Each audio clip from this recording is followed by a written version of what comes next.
തട്ട് തട്ട് തട്ട്. അമ്പോ തട്ട് കേട്ടിട്ടൊക്കെ തട്ടാ.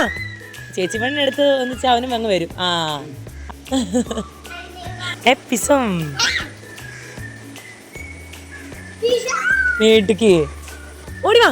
തട്ട് തട്ട് തട്ട് തട്ട്. ആ ആ കൊച്ചു തട്ടട്ടെടി. കേക്ക് തട്ടട്ടെ. ആ തട്ട് മോൻ തട്ട്. ആ അവൻ തട്ടട്ടെ. ആ തട്ടിയതിന്റെ ഗമയാണോ കണ്ടത്? ഇങ്ങോട്ട് ഇങ്ങോട്ട് ഇങ്ങോട്ട് തട്ട് തട്ട്. ആ വീട്ടിക്കൻ. നമ്മൾ തിന്നു കഴിഞ്ഞിരിക്കുന്നു. ഇനി രണ്ടാമത്തെ അപ്പം. വീക്കെൻഡ് കുറച്ചുകൂടെ കളർഫുള്ളാണ് കേട്ടോ, ചാച്ചൻ വരുന്നതുകൊണ്ട്.